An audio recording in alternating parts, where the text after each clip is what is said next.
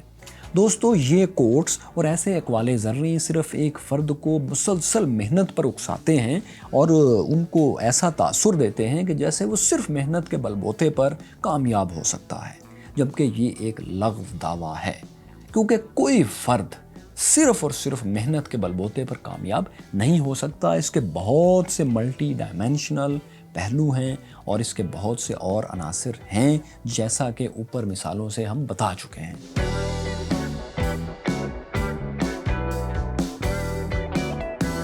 بالکل الگ الگ حالات اور کلاسز میں پیدا ہونے کی خوش قسمتی اور بدقسمتی کے معاملے کا ذکر تو ہم نے کر لیا، اور یہ بھی تجویز کر دیا کہ اس فرق کو معاشرہ اجتماعی طور پر کیسے دور کر سکتا ہے۔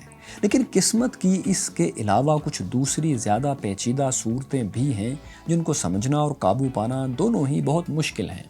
قسمت کی ایک زیادہ پیچیدہ شکل وہ ہے جو ایک جیسے حالات یا کلاس میں پیدا ہونے والوں کے درمیان بھی فرق ڈال دیتی ہے۔ یہ وہ قسمت ہے جو ایک ہی کلاس کے اندر رہتے ہوئے افراد کو اوپر اور نیچے لے جا سکتی ہے، اور کبھی کبھی کسی فرد کو ایک منزل یا کلاس سے دوسری منزل یا کلاس پر بھی پہنچا دیتی ہے۔ آئیے اسے ایک مثال سے سمجھنے کی کوشش کرتے ہیں۔ فرض کریں ہمارے پاس دو طالب علم ہیں جن کے ایف ایس سی اور میٹرک میں ایک جیسے مارکس ہیں۔ دونوں میں ایک جتنی صلاحیت ہے اور دونوں نے بالکل ایک جتنی محنت کی ہے۔ دونوں نے انٹری ٹیسٹ میں بھی تمام سوالات کے بالکل ایک جیسے جوابات دیے ہیں، یعنی جتنے ایک کے صحیح ہیں اتنے ہی دوسرے کے، اور جتنے دوسرے کے غلط ہیں اتنے ہی پہلے کے، سوائے ایک سوال کے۔ اس سوال کے جواب دونوں کو نہیں معلوم اور دونوں تکا لگاتے ہیں۔ پہلے کا تیر تکا صحیح لگتا ہے اور دوسرے کا غلط۔ جب ریزلٹ آتے ہیں تو اس ایک سوال کے جواب کے صحیح ہونے کی وجہ سے چند پوائنٹ کے فرق سے پہلے کا MBBS میں ایڈمیشن ہو جاتا ہے اور دوسرے کا نہیں۔ یہ دوسرا زولوجی یا باٹنی میں BS کرتا ہے اور کالج میں لیکچرار لگ جاتا ہے، جبکہ پہلا ڈاکٹر بن جاتا ہے، پھر اپنا کلینک بناتا ہے، پھر اپنا ہسپتال، اور ایک دن وہ دوسری منزل سے نکل کر تیسری منزل میں پہنچ جاتا ہے۔ دونوں کے درمیان زمین آسمان کا فرق آ جاتا ہے محض ایک گیس ورک سے، ایک تکے سے۔ نمبر کا انحصار اس پر بھی ہوتا ہے کہ کسی طالب علم کا پیپر چیک کرنے کے لیے کس ممتحن، کس ایگزامینر کے پاس پرچہ تھا۔ کچھ ممتحن، کچھ ایگزامینرز عادتاً زیادہ نمبر دیتے ہیں اور کچھ کم۔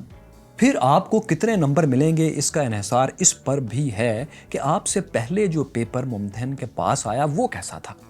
اگر وہ برا پیپر تھا تو آپ کے چند نمبر بڑھ جانے کا امکان ہے، اور اچھا تھا تو چند نمبر کم ہو جانے کا امکان بھی ہے۔ ان چیزوں کو مد نظر رکھتے ہوئے ہم کہہ سکتے ہیں کہ کسی طالب علم کے حاصل کردہ نمبر اس کی محنت یا ذہانت کی 100% درست عکاسی نہیں کرتے، کیونکہ مختلف عوامل کی وجہ سے کسی بھی طالب علم کے نمبرز میں 5 سے 10% تک فرق آ سکتا ہے، اور یہ ایک بہت بڑا فرق ہے جو کہ اکثر صورتوں میں فیصلہ کن بھی ثابت ہو سکتا ہے، اور مستقبل میں کسی بھی طالب علم کی کلاس اور آمدنی دونوں میں بہت بڑے فرق کا باعث بن سکتا ہے۔ بعض اوقات غیر متوقع واقعات اور اتفاقات بھی کسی بہت بڑی کامیابی کا باعث بن جاتے ہیں۔ ایسے واقعات کا ظہور ظاہر ہے قسمت ہی کی وجہ سے ہے، انسان کا اپنا اس میں کوئی عمل دخل نہیں ہوتا۔ یہ اتفاقات بظاہر معمولی نظر آنے والے واقعات ہیں، لیکن مستقبل میں بہت بڑے فرق کا باعث بن جاتے ہیں۔ دوستو، انسانوں کی کامیابی یا ناکامی پر کچھ ایسے واقعات کا بھی اثر ہوتا ہے جو کسی کے وہم و گمان میں نہیں ہوتے۔ اس کی ایک بڑی مثال خود بل گیٹس ہیں۔ بل گیٹس کو غیر معمولی کامیابی آئی بی ایم کے بظاہر اس وقت اچھے نظر آنے والے فیصلے کی وجہ سے ملی۔ بل گیٹس سے جب آئی بی ایم نے معاہدہ کیا تو آئی بی ایم کے ایگزیکٹیوز توقع کر رہے تھے کہ پرسنل کمپیوٹر زیادہ نہیں بکیں گے، لہٰذا انہوں نے بل گیٹس کو سافٹ ویئر کے لیے کوئی بڑی رقم ایک ساتھ ایک ہی بار دے کر ونڈوز سافٹ ویئر کو مستقل طور پر خرید لینے کے بجائے رائلٹیز دینے کا فیصلہ کیا۔ یعنی جتنے کمپیوٹرز بکیں گے ہر ایک پر فی کس کے حساب سے بل گیٹس کو ادائیگی کا معاہدہ کر لیا گیا۔ بعد میں پرسنل کمپیوٹرز کی فروخت میں جو ہوش ربا اضافہ ہوا، اس نے بل گیٹس کو غیر معمولی طور پر امیر بنا دیا۔ بل گیٹس، اسٹیو جابز اور دوسرے کامیاب لوگوں کی زندگی کا بغور مطالعہ کرنے سے یہی معلوم ہوتا ہے کہ اس غیر معمولی کامیابی میں چھوٹے چھوٹے اتفاقات جو کہ خوش قسمتی سے ان کے حق میں گئے، ان کا انتہائی اہم کردار تھا۔ یہاں اب یہ بات بھی وضاحت سے کہنی ضروری ہے کہ پچھلی تمام بحث جو ابھی تک ہم نے اس ویڈیو میں کی، اس کا یہ مطلب ہرگز نہیں کہ قسمت ہی سب کچھ ہے اور محنت اور منصوبہ بندی کچھ بھی نہیں۔ جو طالب علم MBBS تک پہنچا وہ اسی وجہ سے پہنچا کہ اس نے محنت کی تھی۔ اگر وہ میرٹ سے 5 یا 10 نمبر کم تک بھی نہ پہنچ پاتا تو ظاہر ہے وہ 5-10 نمبر جو اس کو بظاہر خوش قسمتی سے مل گئے تھے اور وہ میرٹ پر آ گیا تھا، ان کا اسے کوئی فائدہ ہی نہ ہوتا اگر اس نے محنت کر کے یہاں تک پہنچنے کی کامیاب تگودو نہ کی ہوتی۔ مطلب زیادہ تر کام اس کی محنت نے کیا، باقی تھوڑا سا کردار، آخری ٹچ اس کی قسمت نے ادا کیا۔ اسی طرح بل گیٹس سافٹ ویئر بنانا جانتا تھا، تبھی آئی بی ایم نے اس سے رابطہ کیا۔ اگر وہ یہ سافٹ ویئر نہ بناتا تو وہ اس سے کوئی رابطہ نہ کرتے۔ محنت اور قابلیت بہت ضروری ہیں، یعنی محنت، منصوبہ بندی اور قابلیت وغیرہ ضروری ہیں، لیکن ہر سچویشن میں کافی نہیں۔ اکثر اوقات جو تھوڑا بہت کردار قسمت ادا کر دیتی ہے وہ بہت بڑے فرق کا باعث بن جاتا ہے، لیکن اس کا یہ مطلب ہرگز نہیں کہ محنت کرنے والا کامیاب نہیں ہوتا۔ کامیاب ہوتا ہے، لیکن سپر کامیابی، بل گیٹس اور اسٹیو جاب لیولز کی کامیابی کا آخری ٹچ ہمیشہ قسمت ادا کرتی ہے۔ پہلی قسم کی خوش قسمتی اور بدقسمتی کے برعکس، جس کی وجوہات واضح ہیں، اس دوسری قسم کی قسمت پر قابو پانا خاصا مشکل ہے۔ تاہم یہ دوسری قسم کی قسمت پہلی قسم کی قسمت کی نسبت نامنصفانہ نہیں ہے، کیونکہ یہ منظم طور پر کچھ گروپوں کو نوازتی اور کچھ کو محروم نہیں کرتی، بلکہ کسی کو بھی نواز سکتی ہے اور کسی کو بھی محروم کر سکتی ہے۔ یعنی محنت، منصوبہ بندی اور قابلیت ضروری ہیں، لیکن ہر سچویشن میں کافی نہیں۔ اکثر اوقات جو تھوڑا بہت کردار قسمت ادا کر دیتی ہے وہ بہت بڑے فرق کا باعث بن جاتا ہے۔ دوستو، اس ساری بحث سے ہم یہ نتائج اخذ کر سکتے ہیں کہ نمبر 1، محنت اور منصوبہ بندی ہر حالات میں اور ہمیشہ کامیابی کی ضمانت نہیں ہے۔ نمبر 2، کچھ افراد کم محنت کر کے زیادہ کامیاب اور کچھ زیادہ محنت کر کے نسبتاً کم کامیاب ہو سکتے ہیں۔ معاشرتی اور معاشی ناہمواریوں کے باعث ہر کسی کے لیے کامیاب ہونا ممکن نہیں، اس لیے ان لوگوں کو حقیر مت سمجھیں جو آپ سے نچلے لیول پر ہیں۔ نمبر 4، اگر آپ کامیاب ہیں تو اس میں ضروری نہیں کہ اس کامیابی میں سارا کردار آپ کی محنت کا ہی ہو، یقیناً اس میں کچھ نہ کچھ کردار آپ کی قسمت کا بھی ہے۔ اور اب آخر میں کامیابی اور قسمت کے دور جدید کے سب سے بڑے سمبل فیس بک کے بانی مارک زکربرگ کے خیالات کی ایک جھلک بھی ملاحظہ فرمائیں۔